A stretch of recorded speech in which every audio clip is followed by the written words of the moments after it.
Ya, pemirsa, harta fantastis pejabat Kementerian Keuangan dibelajati masyarakat usai kasus Rafael Alun Trisambodo yang memiliki harta mencapai 56 miliar rupiah.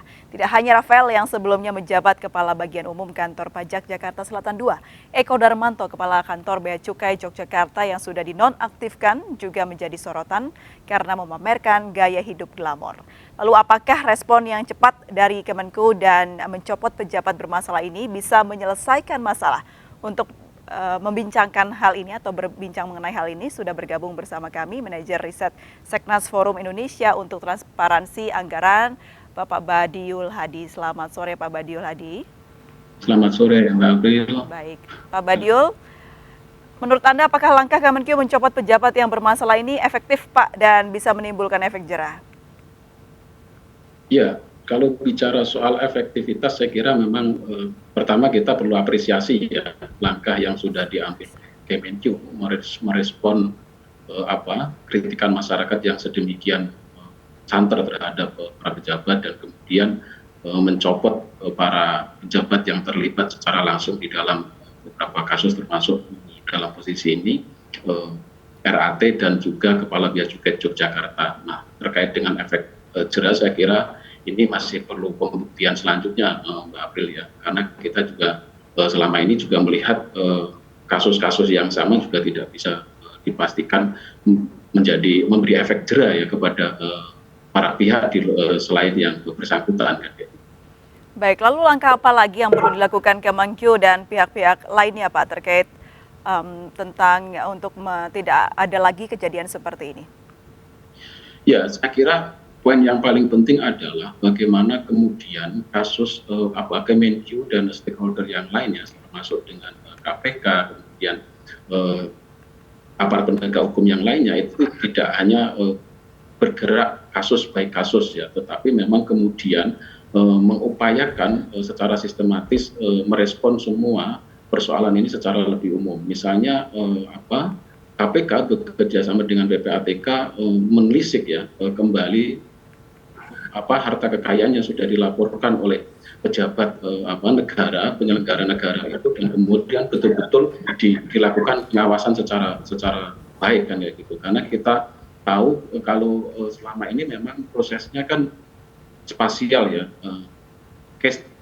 kasus baik kasus kan kayak gitu, sehingga ini tidak memberikan efek jerah. Sementara kita tahu bahwa kekayaan yang dimiliki oleh para pejabat negara ini kan sangat luar biasa, terutama misalnya di Dirjen Pajak yang kayak gitu. Nah, itu yang saya kira perlu menjadi perhatian serius bagi pemerintah dalam posisi ini, misalnya Kementerian Keuangan, KPK, PPATK. Yang paling penting adalah memperkuat koordinasi. Misalnya ketika ada laporan dari hasil analisis yang dilakukan oleh PPATK, itu kemudian ditindaklanjuti oleh KPK dan Kemenkeu sebagai institusi di mana para pihak itu bernaung kan kayak gitu. Nah, itu saya kira perlu diperkuat. Baik, Pak Badiul, tapi sebenarnya dengan lembaga yang seharusnya menjadi contoh begitu untuk masyarakat akan pentingnya disiplin mengenai harta kekayaan, namun malah yang terlihat berbeda, ada flexing di sini dan juga ada ditemukannya harta-harta yang tidak jelas begitu. Apa penyebabnya menurut Anda?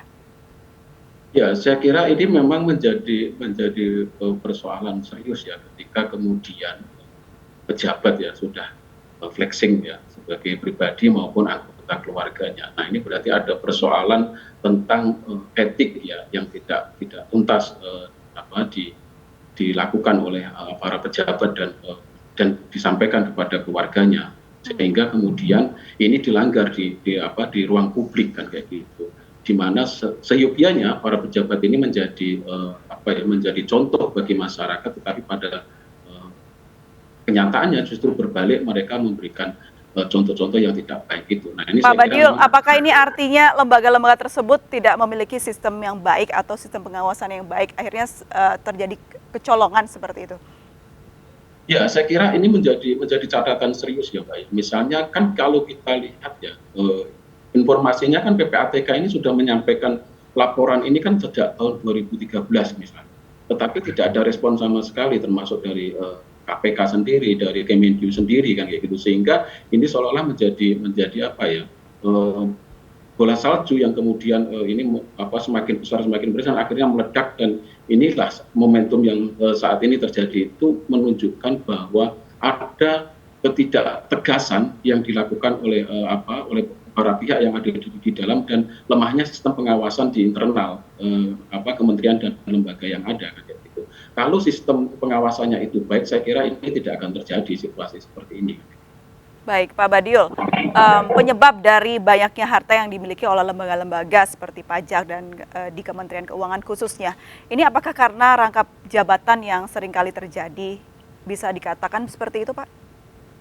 Ya, pertama memang kita bisa melihat ya Mbak ya, dari laporan yang disampaikan oleh di LHKPN misalnya, memang instrumen rangkap jabatan ini tidak dilaporkan secara tegas ya oleh para pihak ini, karena memang ini pasti akan menjadi persoalan tersendiri kan kayak gitu.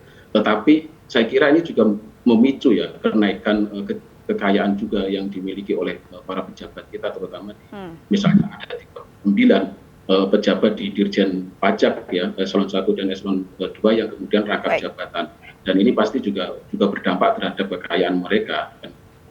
Baik, Pak Badiul, Anda sebagai manajer riset begitu, saya ingin bertanya, apakah menurut Anda wajar seorang pejabat negara, Kementerian Keuangan, Ditjen Pajak memiliki harta yang lebih dibandingkan orang-orang biasa?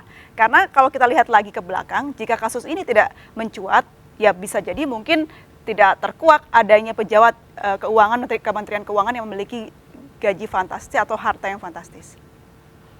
Ya, sebenarnya kan kalau kita flashback ke belakang Mbak April ya, sebenarnya kan sudah banyak ya kasus-kasus yang mencuat tentang hal ini, misalnya tidak hanya kali ini saja, tetapi tadi memang responnya tidak seserius hari ini kan kayak gitu kan, tidak seserius hari ini, sehingga seolah-olah kejadian-kejadian kemarin itu dianggap biasa-biasa saja kan ya, sehingga ini terjadi kembali dan terjadi terus kan ya, sampai pada akhirnya hari ini kemudian baru para pihak ini melakukan upaya yang serius untuk menangani kasus kekayaan para pejabat yang luar biasa bombastis ini kan kayak gitu, sehingga ini menjadi persoalan serius di tengah sosial masyarakat kita yang memang sedang tidak baik-baik saja, apalagi dampak COVID yang dialami oleh masyarakat menengah ke bawah hari ini juga belum sepenuhnya bisa pulih, dan ini saya kira memang menciderai rasa keadilan masyarakat ya, ketika kemudian para pejabat dengan kekayaannya, warganya memamerkan ke publik kan kayak gitu, seolah-olah mempertajam jarak ya tentang kemiskinan itu. Sudah hal yang biasa bukan sih Pak Badiul? Sebenarnya ini bukan hal yang biasa, sebenarnya hal yang biasa, tetapi yang terbiasa oleh mereka yang melakukan itu kan kayak gitu. Tetapi bagi masyarakat ini kan meskipun banyak kasus ini terjadi, tetapi sebenarnya bagi masyarakat ini sangat melukai hati, rasa keadilan itu kan kayak gitu. Baik, lalu apa yang harus kita yang paling penting adalah apa yang harus Kemenkeu lakukan untuk bisa meraih kembali kepercayaan masyarakat, ditambah ini ada sekali dengan jadwal untuk pelaporan pajak. Kita tahan dulu Pak Badiul, kita akan lanjutkan perbincangan kita usai jeda berikutnya. Tetaplah bersama kami di MNC News Now. Pemirsa, kita kembali berbincang dengan manajer riset Forum Indonesia untuk Transparansi Anggaran, Fitra Badiul Hadi. Mas Fitra atau Mas Badiul, tadi kan saya menanyakan mengenai apakah kita harus bersikap netral begitu kepada harta-harta para pejabat baik di pajak maupun keuangan yang banyak. Nah, apalagi ini KPK juga sudah memberikan pernyataan kepada masyarakat, jangan heran mengenai harta kekayaan para pejabat pajak dan juga Kementerian Keuangan, karena mereka mempunyai dua sumber penghasilan yang resmi begitu. Apakah memang Anda mempunyai data yang menunjukkan bahwa memang betul ini mempunyai sumber penghasilan yang resmi?